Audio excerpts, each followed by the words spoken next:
50,000 கொடுக்குற வரியா 1 ஹவருக்கு வரியான்னு கேட்பாங்க. இதே ரோட்ல வந்து நிறைய பேர் அடிச்சு போலீஸ்ல புடிச்சு கொடுத்துருக்காங்க. வந்து ஒரு மாதிரி ஆரன் அடிக்கிறது, காசு தரேன் வரியா அப்படின்னு கேட்கும்போதெல்லாம் எங்களுக்கு ரொம்பவே மனசு வந்து வேதனையா இருக்கும். ஹஸ்பண்ட் கிடையாது, கைவிடப்பட்டவங்களும் இருக்கிறாங்க, விட்டு போனவங்களும் இருக்கிறாங்க. அப்படியாப்பட்ட ஆளுங்க தான் நிறைய பேர் நாங்கள் இங்கே வேலை செய்கிறோம். இந்த வேலையை நம்பி எங்கள் குடும்பம் சாப்பிட்றதுன்னா அப்போ எங்கள் குடும்பத்துக்காக தான் நாங்கள் கஷ்டப்படுறோம். ஒரு குடும்பத்துக்காக ஒருத்தர் அழுது தப்பு கிடையாதுல்ல, அது நாங்களே அழிஞ்சிட்டு போகிறோமே.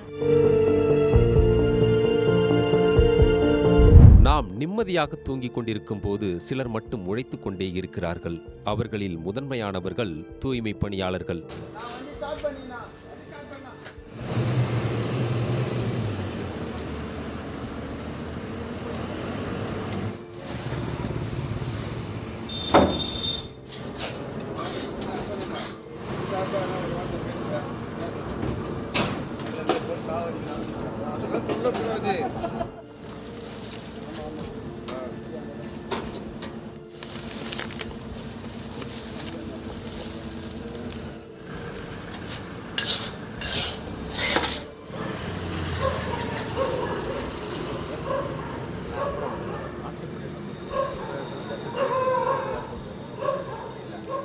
இரவில் சாலையை கடக்கும் போதெல்லாம் சில வினாடிகள் மட்டுமே அவர்களை நாம் பார்க்கிறோம்.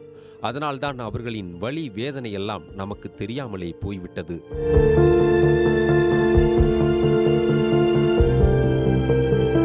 சேலையை பிடிச்சி இழுத்துட்டான். எனக்கு என்ன பண்ணுறதுனே தெரியல. ஏதோ எங்கள் குடும்ப சூழ்நிலைனால தான் நாங்கள் இங்கே வந்து வேலை பார்க்குறோம். ஆனால் எங்களுக்கு இப்படி இரவு நேரத்தில் வேலை பார்க்கும்போது எங்களுக்கு எந்த பாதுகாப்புமே இல்லைன்னு நாங்கள் எங்கே போகிறது, யார்கிட்ட சொல்கிறதுனே எங்களுக்கு தெரியலை.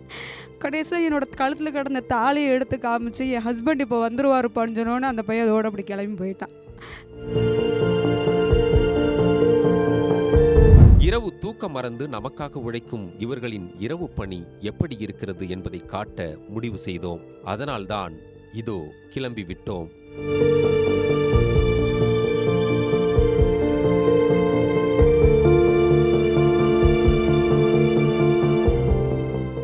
நான் இப்போ உட்காந்துருக்க இடம் வந்து பார்த்தீங்கன்னா தூய்மை பணியாளர்களுடைய வண்டி தான். ஸோ இன்றைக்கி நான் என்ன பண்ண போகிறேன்னா, தூய்மை பணியாளர்கள் சென்னை மாநகராட்சியில் அவங்க நிறைய இடங்களில் நைட்டு வேலை பார்க்குறத வந்து பார்த்துருப்போம். அவங்க குப்பை எடுத்துகிட்டு போகிறத பார்த்துருப்போம். அவங்க கூட ஒரு நாள் இருந்தால் எப்படி இருக்கும், அவங்களுடைய வேலைகளில் என்னென்ன கஷ்டங்கள்லாம் இருக்குது அப்படின்றத கேட்டு தெரிஞ்சுக்கணும்னு ஒரு விஷயம் வந்து தோணிக்கிட்டே இருந்துச்சு. அதனால தான் இன்றைக்கி அவங்க கூட ஒரு நாள் வேலை பார்த்தா அந்த அனுபவம் எப்படி இருக்கும் அப்படின்றதுக்காக இன்றைக்கி நான் வந்திருக்கேன். வாங்க, அவங்க கூட நான் எப்படி வேலை பார்க்குறேன், அவங்களுடைய கஷ்டங்கள் என்னென்ன, அவங்க அந்த வேலையை எப்படி என்ஜாய் பண்ணி பண்ணுறாங்க அப்படின்றத பார்த்துடலாம்.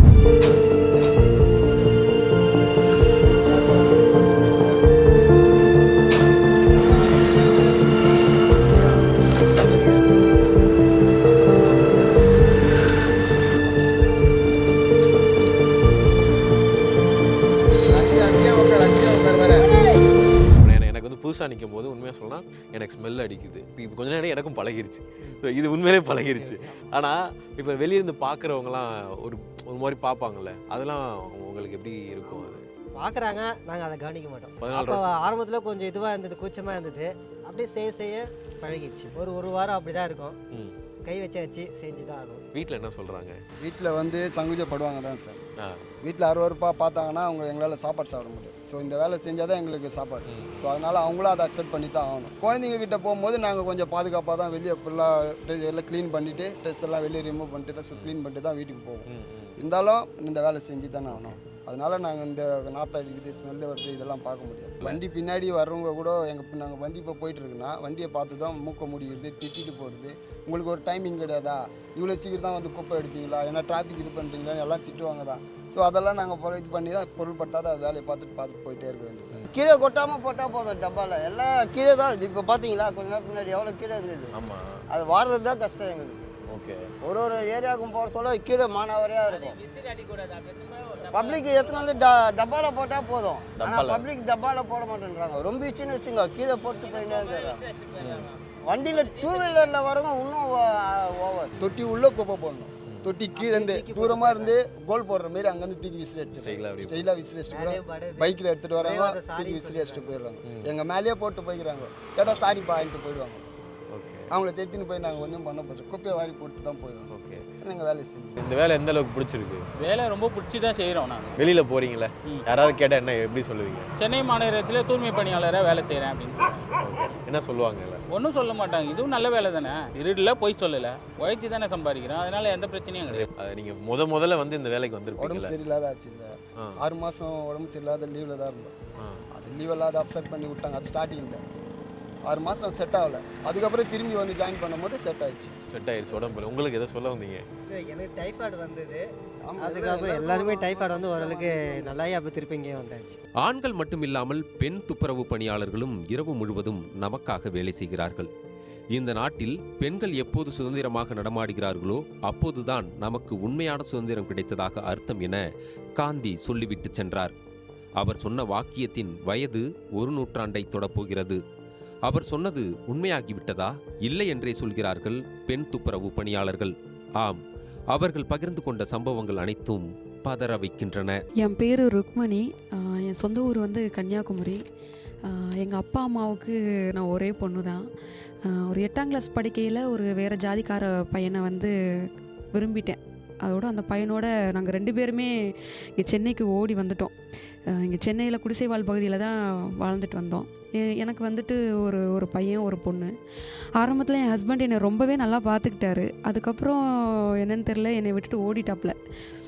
நான் ரொம்பவே சிரமப்பட்டேன். பிள்ளைகளை வச்சு வளர்க்குறதுக்கு நான் ரொம்பவே சிரமப்பட்டுட்டேன். அதுக்கப்புறம் தான் ஒருத்தவங்க மூலமாக துப்புரவு பணியாளர் வேலைக்கு நான் சேர்ந்தேன். என்னோடய வேலை எப்படி இருக்குன்னா, நைட் நேரத்தில் தான் வேலை பார்க்குற மாதிரி இருக்கும். அந்த நேரத்தில் வந்து நான் ரொம்பவே கஷ்டத்தை சந்திச்சிட்டேன். நாங்கள் பெருக்கிக்கிட்டு இருக்கும்போது என் பையன் வயசு பசங்க வந்துட்டு அங்கே வந்து குடிச்சிக்கிட்டு வந்து நின்றுட்டு, இல்லைனா கஞ்சாவை போட்டு வந்து நின்றுட்டு என் பக்கத்துலேயே வந்து நின்றுட்டு இருப்பாங்க. ஒரு இடத்த பெருக்கணும், தள்ளி போங்கப்பா அப்படின்னாலும் போக மாட்டாங்க. அந்த இடத்துல நின்றுக்கிட்டு யூரின் போகிறதும், அவங்களுக்குள்ளே இருந்துக்கிட்டு ஒரு மாதிரி ஆபாசமான விஷயங்களை செய்கிற மாதிரி பண்ணிக்கிட்டே இருப்பாங்க. நாங்களும் சரி அந்த இடத்த பெருக்கவும் முடியாமல் வேறு இடத்துக்கு போகலாம் அப்படின்னு பார்த்தா, வேறு இடத்துல போய் பெருக்கலாம் அப்படின்னு பார்த்தா அங்கேயே நின்றுக்கிட்டு ரொம்ப பிரச்சனை பண்ணுவாங்க. நம்ம தனியாக நின்னாலே என்னமோ பேசுகிறது போல் நம்ம கிட்டக்கே வந்துட்டு, எங்கே போகணும் வாங்க நான் கூட்டிகிட்டு போய் விடுறேன் அப்படிலாம் சொல்லி காரை பக்கத்தில் வந்து நிறுத்துறது, அந்த மாதிரிலாம் பண்ணுவாங்க. வண்டியில் வருவாங்க, வேகமாக வந்துக்கிட்டு இருக்கையில் நம்ம ஒரு ஓரமாக போயிட்டு இருக்கும்போது வந்து ஒரு மாதிரி ஆரன் அடிக்கிறது, நின்றுக்கிட்டு வரியா, அந்த மாதிரி காசு தரேன் வரியா அப்படின்னு கேட்கும்போதெல்லாம் எங்களுக்கு ரொம்பவே மனசு வந்து வேதனையாக இருக்கும்.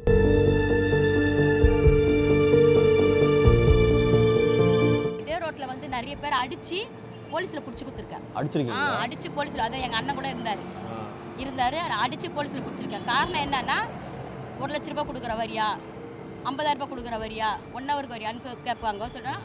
அப்போ எனக்கு ஒரு சில இடத்துல பயந்தேன். அப்போ புதுசு, அப்போ பயந்தேன். இப்போலாம் வந்து அதுக்கப்புறம் பழக ஆனால் அவனுங்க இது மாறல. நிறைய பேர் அவங்க இது மாறல, நாங்கள் எங்களை மாற்றிக்கணும். நமக்கு இதுதான் தொழிலாகி போச்சு, நம்ம எதுக்கு அவங்களுக்கு பயப்படணும்? அப்படின்னு பயப்படணும் அவசியமே கிடையாது. பயந்தோம்னாக்கா நம்ம எப்படி சொல்கிறது, நைட்டில் வேலைக்கு வர முடியாதுன்றதுனால எனக்கு தெரிஞ்சுக்கிறது 4 பேர் அடிச்சு போலீஸில் பிடிச்சி கொடுத்துருக்கோம். 4 பேர் அடிச்சிருக்கீங்களா? இதே கேத்திரிலே இருக்குது. என்ன பண்ணாங்க அப்படி? ஏதாவது நீங்கள் ஏதாவது சொல்லலாமா? பைக்கில் போயினே இருப்பாங்க, ஒரு 2-3 வாட்டி போவாங்க. நாங்கள் பெருக்கிக்கு நாங்கள் பார்ப்போம். எப்பவுமே எங்களுக்கு வந்து பார்வை மேலே இருக்காது, எங்களுக்கு கீழே தான் இருக்கும். ஆமாம், ஏன்னா எங்களுக்கு இது அதுதான், நம்ம அவங்க பார்க்குற எண்ணம் கிடையாது. ஆனால் இப்படி நம்ம பெருக்கும் போது இப்படி போகிறது வருது நம்மளுக்கு தெரியும். கிட்ட போவாங்க, வருவாங்க, கொள்வாங்க. அப்படியே மீறி ரொம்ப இது வந்தால் தான் ஒரு மாதிரி கூப்பிடுவாங்க. அப்போ தான் அங்கே கூப்பிடும் போது தான் என்னான்னு சொல்லிக்கப்போ அட்ரஸ் கேட்குற மாதிரி கேட்பாங்க, கொள்வாங்க. நாங்கள் அந்த அட்ரஸ் சொன்னோம்னாக்கா அதுக்கப்புறம் நீங்கள் அழகாக இருக்கீங்க, உங்கள் ஃபோன் நம்பர் கொடுங்க அப்படின்னு கேட்பாங்க. அப்போ நாங்கள் தகான வார்த்தைங்களை பேசுவோம். அப்போ பேச ஆரம்பிச்சுன்னா அவங்க ரொம்ப ஒரு மாதிரி பேசினாலும் அப்போ அடிப்பேன். அப்போ அடித்து அதுக்கப்புறமேட்டு அதுக்குள்ளே எங்கள் கூட இருக்கிறவங்கலாம் வந்துடுவாங்க. அதாவது பக்கம் தான் இருக்கும். ஒருத்தர் பெருக்கிறாங்கன்னா ஒருத்தர் குப்பை எடுப்போம், அந்த மாதிரி பக்கம் தான் இருக்கும். அப்போ எல்லாமே வந்துட்டோன்னா அவனை அடிச்சு போலீஸில் பிடிச்சி கொடுத்துருவாங்க. அப்போ போலீஸ்காரங்க செம்ம பேர் எடுப்பாங்க. அவங்க அதெல்லாம் நிறைய நடந்திருக்கு. பெண் துப்புரவு பணியாளர்களின் குடும்ப பின்னணியை விசாரித்து பார்த்தால் துயரம் மட்டுமே மிஞ்சுகிறது. ஆம், இங்கே வேலை செய்யும் அத்தனை பேருக்கும் ஏதாவது ஒரு சோகக்கதை இருக்கவே செய்கிறது. ஒரு நாளெலாம் இங்கே துப்புரவு பணி வேலையை முடிச்சுட்டு எல்லா குப்பையெல்லாம் போட்டுட்டு நாங்கள் வந்து வீட்டுக்கு போயிட்டு இருந்தேன். அந்த சமயத்தில் வந்துட்டு ஒரு பையன் வந்துட்டு பைக்கில் வர்றான், வந்து ஓரமாக நிப்பாட்டுறான். நின்றுட்டு வந்துட்டு காசு எடுத்துக்கிட்டு வரியா என்ன சொல்கிற அப்படின்ட்டு என் சேலையை பிடிச்சி இழுத்துட்டான்.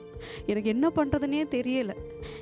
ஏதோ எங்கள் குடும்ப சூழ்நிலைனால தான் நாங்கள் இங்கே வந்து வேலை பார்க்குறோம். ஆனால் எங்களுக்கு இப்படி இரவு நேரத்தில் வேலை பார்க்கும்போது எங்களுக்கு எந்த பாதுகாப்புமே இல்லைன்னு நாங்கள் எங்கே போகிறது, யார்கிட்ட சொல்கிறதுனே எங்களுக்கு தெரியலை. நாங்கள் கவர்மெண்ட்டுக்கிட்ட சொன்னாலும் இல்லை ஏதோ செய்தியில் வந்தால் கூட எந்த ஒரு நடவடிக்கையும் எடுக்கிற மாதிரி எங்களுக்கு தெரியலை. கடைசியில் என்னோடய கழுத்தில் கிடந்த தாலியை எடுத்து காமிச்சு என் ஹஸ்பண்ட் இப்போ வந்துருவாருப்பான்னு சொன்னோன்னு அந்த பையன் அதோடு அப்படி கிளம்பி போயிட்டான்.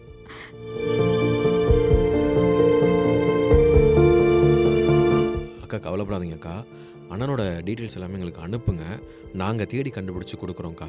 பரவாயில்ல விடு தம்பி, என் வாழ்க்கை முடிஞ்சு போச்சு. நீயாச்சும் கேட்டியே, யாருமே நீ இப்படி கேட்டதில்ல. என் தம்பி மாதிரி நீ கேட்டிருக்க. நாங்கள் யாரும் வந்து வசதியானவங்கெல்லாம் கிடையாது, ஹஸ்பண்ட் கிடையாது. இன்னொன்று என்னென்னா கைவிடப்பட்டவங்களும் இருக்கிறாங்க, விட்டு போனவங்களும் இருக்கிறாங்க, இறந்து போன ஹஸ்பண்டை வச்சுட்டு பிள்ளைங்களை வச்சுட்டும் இருக்கிறாங்க. அப்படியாப்பட்ட ஆளுங்க தான் நிறைய பேர் நாங்கள் இங்கே வேலை செய்கிறோம். இப்போ வந்து ஒரு குடும்பத்தில் கணவர் கிடையாது, குழந்தைங்களாம் கைவிடப்பட்டவங்க நிறைய பேர் இருக்காங்க. பசங்களால் ஒரு ஸ்டேஜுக்கு ஆனோடனே அவங்க விட்டு பசங்க அம்மாவை விட்டு போயிடுவாங்க. இந்த வேலையை நம்பினா இந்த வேலை நம்ம கடைசி வரைக்கும் சாப்பாடு போடும், யாரையும் நம்பி இருக்கணும்னு அவசியம் இல்லை. அதனால் இந்த வேலை வந்து எங்களோட வந்து சுயமரியாதைன்ற மாதிரி நாங்கள் யோசிக்க ஆரம்பிச்சோம். இதான் எங்கள் வீட்டுக்காரர் இறந்துட்டார், எங்கள் பொண்ணுக்கு வந்து வீட்டுக்காரர் விட்டுட்டு போயிட்டார், ரொம்ப சித்திரவதைப்பட்டு விட்டுட்டு போயிட்டார். என் பேத்தி பேரன் நான் தான் பார்த்துக்கிறேன். அவங்க கான்வெண்ட்டில் படிக்க முடியாமல் கார்பரேஷன் ஸ்கூலில் தான் நாங்கள் சேர்த்து விட்டோம். பையன் சரி கிடையாது, பையன் என்னை பார்க்குறதே கிடையாது சுத்தமாக. நான் இந்தம்மான்னு சொல்லிட்டு ஒரு வாய் கூட என்னம்மா இந்த டைமுக்கு போயிட்டு வரேன்னு கூட ஒரு வார்த்தை கேட்க மாட்டேன்றான். அவங்க குடும்பம்னா அவன் என்ன இருக்கிறான், அவ்வளோதான். இதே எங்கள் வீட்டுக்காரர் தான் இந்த மாதிரி விட்டுருக்க மாட்டார், என்ன சத்தியமாக விட்டுருக்க மாட்டார். இந்த வேலைக்கு போகாமல் விட்டார் என்ன. நான் தான் விருப்பப்பட்டு இந்த வேலைக்கு வந்தேன். நான் என் பிள்ளைங்களை காப்பாற்றணுமே, எனக்கு காலத்தில் கஞ்சி ஊற்றணுமே, யாரும் இல்லையான்னு சொல்லிட்டு ஒருத்தன் தான் ரொம்ப ஓவராக பண்ணிட்டான். என்ன பண்ணாங்க? எப்படி சொல்கிறதுனா, நாங்கள் ரொம்ப பேசுவோம், நம்ம பார்த்தோம் கொள்ளும். அது வந்து எப்படி ஒரு மாதிரி எப்படி சொல்கிறது, ரொம்ப அசிங்கமாக பண்ண ஆரம்பிச்சிட்டான், பேச ஆரம்பிச்சிட்டான், பண்ண ஆரம்பிச்சிட்டான். அப்போ தான் எங்கள் அண்ணன்கிட்ட சொன்னேன். அப்போ நான் ஒண்டி இருந்தேன், இந்த பூந்தமலை ரோடு பெருக்கின்னு இருந்தேன். அப்போ நான் ஒண்டி இருந்தேன், என்னால் அது இது பண்ண முடியல. அப்படியே நான் என்ன பண்ணேன், சரி அப்படியே கண்டுக்காதே அப்படியே கொஞ்சம் இதுவாக பெருக்க என் கிட்ட அது ஒரு மாதிரி இது பண்ணிட்டு கிட்ட வந்தால் அப்போ எங்கள் அண்ணனுக்கு நான் ஃபோன் பண்ணிட்டேன். அண்ணா இந்த மாதிரி அவர் மேஸ்திரி தான், ஆனால் நாங்கள் கூட பிறந்த அண்ணன் தம்பி தான் நாங்கள் பழகுவோம். அண்ணா இந்த மாதிரி ஒருத்தன் இந்த மாதிரி பண்ணிட்டு இருக்கானா, அசிங்கமாக பண்ணிட்டு இருக்கான்னு சொல்லுவோம். அண்ணன் வந்தோடனே அவனை அடிச்சிட்டு அதுக்கப்புறமேட்டு இது பண்ணிட்டு அப்புறம் ஓடிட்டான். அடிச்ச உடனே அவன் ஓடிட்டான். அதுதான் ரொம்ப கஷ்டப்பட்டதுனால எனக்கு அதுதான் என்னன்னாக்கா, நமக்கு கொண்டவன் சரியில்லை, நம்ம இந்த வேலை நம்ம செய்கிறோம், இருக்கிற நாய்ங்க சரியில்லையேன்ற ஒரு அதெல்லாம் கொஞ்சம் நாங்கள் நினைச்சோம்னாக்கா எங்களுக்கு கஷ்டமாக இருக்குது. குனிஞ்சு பெருக்கும் போது சுத்தி வருவானுங்க. ஒருத்தன் ரொம்ப ஓவரா பண்ணிட்டான். கஷ்டத்தை தாங்கி ஏன் வேலை செய்யறேன் தெரியுமா? சந்தேகத்தால் கணவர் விட்டுட்டு போயிட்டார். இந்த வாக்குமூலங்கள் எல்லாம் சாதாரணமாக கடந்து செல்லக்கூடியவை அல்ல. இத்தனை கஷ்டங்கள் இருந்தாலும் மறுநாள் இரவு வந்து விட்டால் துடப்பத்தை எடுத்துக்கொண்டு தெருக்களில் இறங்கியாகி வேண்டும். நம்ம நாட்டை நம்ம சுத்தம் பார்த்துறோம், மற்றவங்களுக்காக நம்ம ஏன் பயப்படணும், மற்றவங்களுக்காக நம்ம ஏன் யோசிக்கணும்? இப்போ நம்ம வீட்டை நம்ம தானே பார்த்துக்கணும். நாட்டுக்கும் பெண்ணு தேவை, வீட்டுக்கும் பெண்ணு தேவையில்ல. ஆனால் பெண்கள் இறங்கி நாங்கள் யுத்தம் பண்ணுற மாதிரி பண்ணிகிட்ருக்கோம். ஏன்னா கொரோனா பீரியடில் பார்த்தீங்கன்னா யாருமே வெளியில் வரல, வண்டி பஸ்ஸெல்லாம் எதுவுமே கிடையாது. நடந்தே வந்து நிறைய பெண்கள் வேலை வந்து அவங்க உயிரை பணியாச்சு இந்த வேலையை செஞ்சுருக்காங்க கொரோனா பீரியடில். அப்புறம் வந்து இந்த கஜ புயலில் எல்லாத்துலேயுமே கஷ்டப்படுறோன்னா விருப்பத்தோடு தான் கஷ்டப்படுறோம், விருப்பம் இல்லாமல் நாங்கள் செய்யலை. ஏன்னா இது எப்படி சொல்கிறது, எங்களுக்கு உயிருக்கும் மேலானது இந்த வேலை. ஆமாம், உண்மை அதுதான். ஏன்னா இந்த வேலையை நம்பி எங்கள் குடும்பம் சாப்பிட்றதுன்னா அப்போ எங்கள் குடும்பத்துக்காக தான் நாங்கள் கஷ்டப்படுறோம். ஒரு குடும்பத்துக்காக ஒருத்தர் அழுது தப்பு கிடையாதுல்ல, அது நாங்களே அழிஞ்சிட்டு போகிறோமே. என்னைக்காவது ஒரு நாள் ஏன்டா அந்த வேலைக்கு வந்தோன்னு யோசிச்சிருக்கீங்களா? இது வரைக்கும் யோசிச்சது கிடையாது. யோசிச்சதில்லை. நீங்கக்கா? யோசிச்சதில்லை. கொரோனா டைமில் நாங்கள் தான் கஷ்டப்பட்டோம். எல்லாரும் ஆம்பளைங்க கூட பாதி லீவ் போட்டாங்க, பொம்பளைங்க நாங்கள் தான் அந்த துணியெல்லாம் மேலே தூக்கின்னு அந்த சேத்துல இறங்கிட்டு மழையில் சரி, அந்த கொரோனா டைமில் சரி, இந்த ஒரு நாள் லீவ் போடாமல் இந்த மாஸ்க் போட்டுக்கின்னு இறந்துட்டு பக்கத்தில் இருந்தால் கூட அவங்க பக்கத்தில் போய் கூட நாங்கள் துணி எடுப்போம். நாங்கள் அந்த மாதிரி கஷ்டப்பட்டோம். நாங்கள் பயம் என்னன்னா, எங்களோட விட்டா நீ வேலைக்கு வர முடியாது, வேலையில் தூக்கிறேன்னு சொல்கிறாங்களே, அது போய் தான் ஆகணும்னு சொல்லிட்டு நாங்கள் செஞ்சோம். நாங்கள் இங்கே வேலை செய்யும் யாருமே அதை பிடிச்சு செய்யல. ஆனா போக போக பழகிடுச்சு. ஒரு கட்டத்துல வீடு மட்டும்தான் இந்த இரவை காட்டிலும் நரகமாக இருக்கிறது.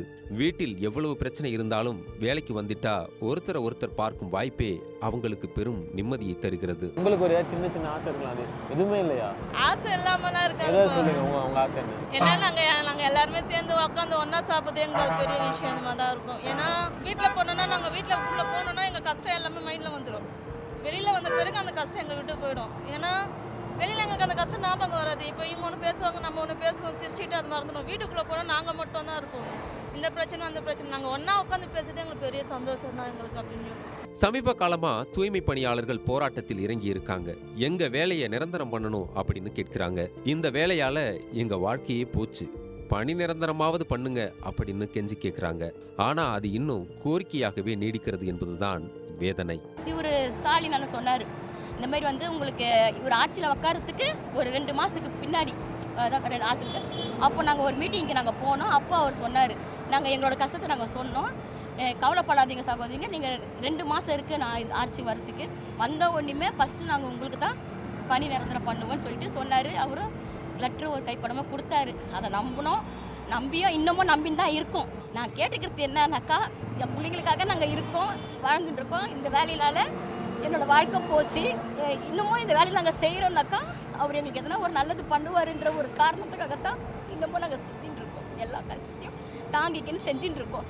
அவர் வந்து இந்த வேலையை எங்களுக்கு நிரந்தரம் பண்ணி கொடுத்துட்டாருனாக்கா எங்களுக்கு அதுவே போதும். உண்மை அதுதான். சரிக்கா, இதே ரோட்டில் நான் செத்துட்டா கூட எனக்கு கவலை இருக்காது. ஏன்னா நான் செத்துட்டுனாக்கா இல்லைப்பா, உண்மையிலுமே நான் செத்துட்டுனா அந்த வேலை என் பிள்ளைக்கு வரும்ல அப்படின்ற ஒரு நல்ல, இப்போ நான் பர்மனெண்ட் இருந்தாக்கா நான் செத்துட்டுனாக்கா ஒரு பிரயோஜனமாக இருக்கும். இப்போ நாங்கள் செத்துட்டுனா எங்களுமே எந்த பிரயோஜனமும் இல்லை. ஒரு வண்டிக்கார அழைச்சிட்டு போனால் கூட எங்களுக்கு எதுவுமே கிடையாது, ஒரு எதுவுமே இல்லை எங்களுக்கு. நாங்கள் லீவ் போட்டால் சம்பளத்தை பிடிச்சிப்பாங்க, நாங்கள் வேலைக்கு வந்தால் சம்பளம் கொடுப்பாங்க. இப்படி தான் நாங்கள் வாழ்ந்துட்டு இருக்கோம். இந்த வாழ்க்கை எங்களுக்கு வேணாம், போதும். 17 வருஷம் நான் கஷ்டப்பட்டுட்டேன், இனிமேல் தான் எங்களுக்கு அந்த கஷ்டம் வேண்டாம். இனிமேலாச்சும் அவர் எதனா நல்லது செய்யணும் எங்களுக்கு நினச்சாருன்னா தயவு செய்து கும்பிட்டு கேட்டுக்கிறேன், எங்களுக்கு பணி நிரந்தரம் பண்ணி கொடுத்தா போதும். சரிக்கா. இப்போ நாங்கள் இந்த வேலை செய்கிறோம். இப்போ நாளைக்கு ஏதோ ஒரு எனக்கு ஏதோ அசம்பாதம் ஏதோ ஒன்று ஆயிடுச்சு, உத்தரவாதம் இல்லை. இந்த வேலை கான்ட்ராக்டில் செய்கிறதுனால எப்போ நிறுத்துவாங்கன்னு தெரியாது.